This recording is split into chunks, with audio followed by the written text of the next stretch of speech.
I'm Brian, one of the instructors with the Computer Workshop. In today's tutorial, we're going to look at Photoshop, and we're going to create a custom brush that we can use as a stamp. To start with, I have an image of the logo open here in Photoshop, and you can see in the layers that this is a single layer, and I need to get just that green diamond out of this image. So I'm going to use my magic wand to select that green and pull it out onto its own layer. So to use the magic wand, I'm going to start by selecting the tool.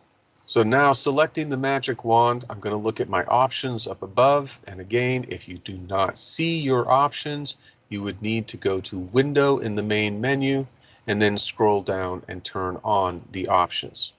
When the options are on and you have the magic wand selected, we want to set our tolerance very low. In this case, I've left mine down at 5. And then the contiguous, I would like that to be turned off also, which allows us to make selections of that color and select it no matter where it is in the image. It does not have to be touching. Clicking into the green background now, I have selected all of the green, and a quick Command or Control J will put that onto its own layer. We can see that over in the Layers panel. And at this point, I also would like to simply hide the background layer. I don't need to see that. Need to reselect that image of the logo. So I'm going to go ahead and hold down the Command or Control key and click the thumbnail for that layer to reselect it. With our content reselected, we can go to Edit in the main menu and then down and locate Define Brush Preset. This will allow you to name your brush, and I'm going to go ahead and call this Logo Stamp. Tapping OK, we have now created a brush. You can see that brush is actually in play. For the moment, I'm going to switch back to my Move tool, and I'm going to open up the brush presets or the brush settings panel. And this should open up both the brushes and the brush settings, which I'm going to separate by grabbing the tab and pulling them apart. Brushes that you create will always show up at the bottom of the list of available brush presets. You can select the brush, and then in the brush settings panel, you can see what the brush is going to look like. It gives you a little preview. Right now, the way it's set up, the spacing at 10% basically says it's a stacked series of these as I paint. So adjusting the spacing to its widest possible amount will basically ensure that when I click and move, I'm going to get one single instance of the logo put down onto my document.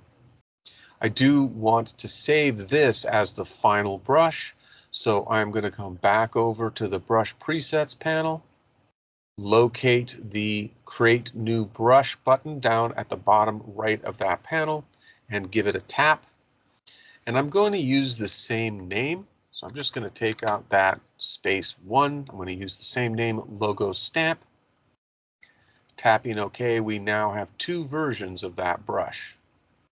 Now the last thing I need is the original one here because it's not really going to be practical. So we can simply right-click on that brush and choose Delete Brush, or you could come down and click onto the little trash can. Are you sure you want to delete the brush? Yes, and I am left with just the one that I want.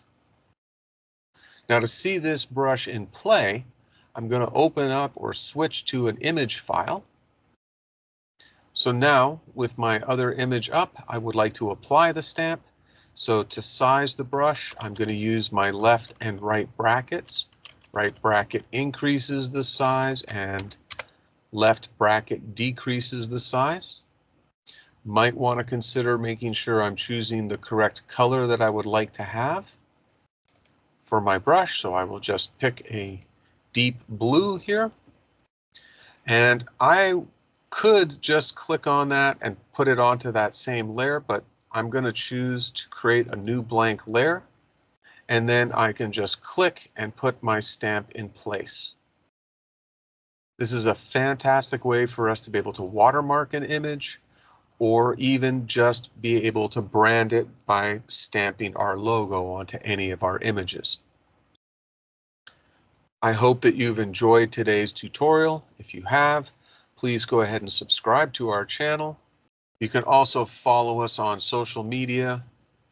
If you would like to learn more about the computer workshop and the classes that we have coming up and offer, please visit us at www.tcworkshop.com. Until next time, take care for now.